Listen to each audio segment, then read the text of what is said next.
Now, when you're training, you're in the ring.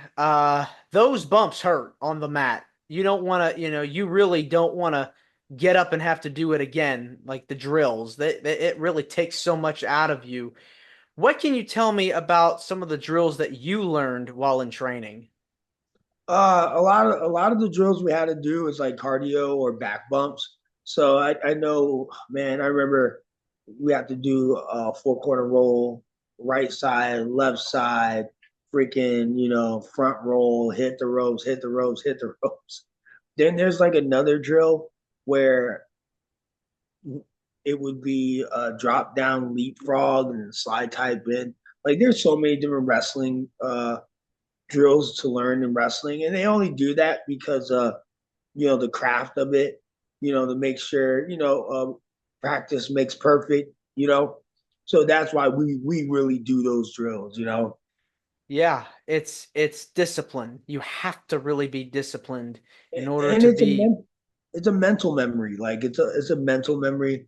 I know in the beginning for me, 7 years ago, it was like, damn, like I couldn't remember shine and come back and these are all wrestling terms, that you should know, going into a match. And I remember it took me a while to really understand those terms, but when I did, I was like, damn, all right, I got it. And now I'm just a fucking beast at it.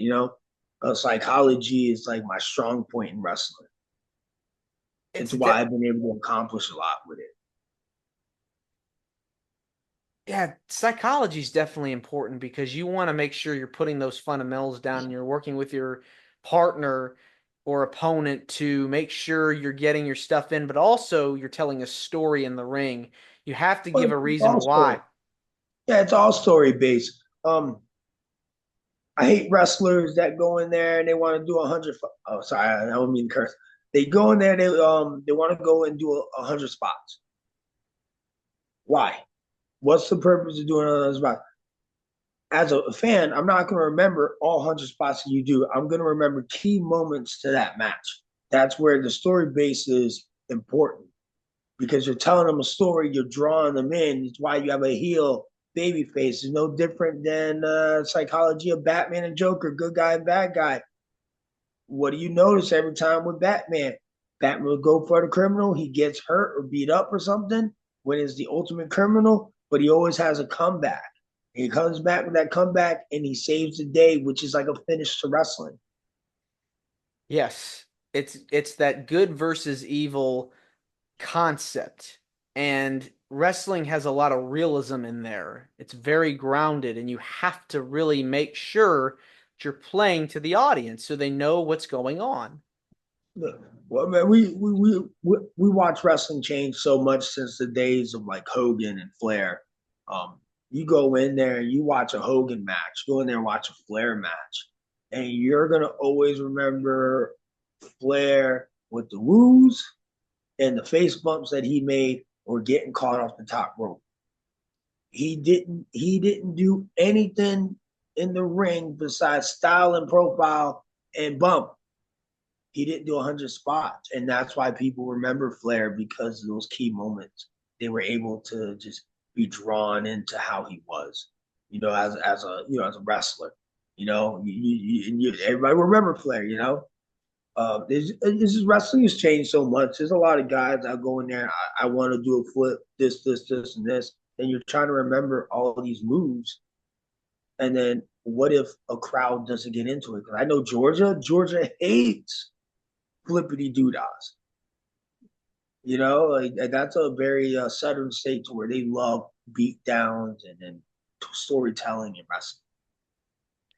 Yeah, like different crowds are gonna appeal to different styles because Exactly. they grew up on like tradition almost. Because when you watch like old WCW or NWA from the South, I mean, you see like bloodbaths occur.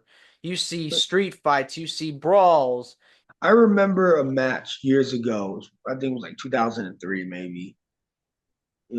Pretty good years ago. It was Luger and Jarrett versus Sting and AJ Styles, old TNA Asylum match. that I watched like when I was really little.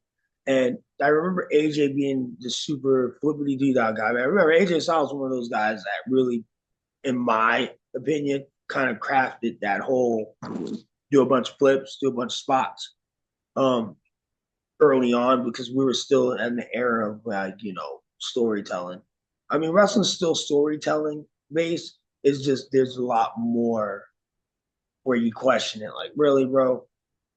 He getting up from a Canadian destroyer, but you beat him with a small package.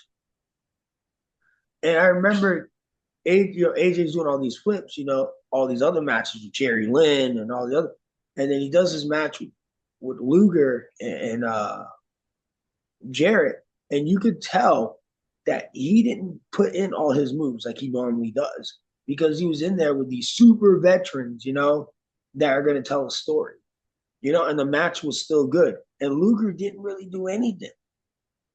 This was Luger's pastime. Luger was barely moving. He looked amazing, in great shape, but outside of looking amazing, you could tell he shouldn't have been in the ring. That's just my opinion because he wasn't Lex Luger like back in the day, but he didn't need to be. He had the name, he had the size. He can get over by still telling a story by throwing this poor kid around, you know, and that's what he did. And I like matches like that tell a story.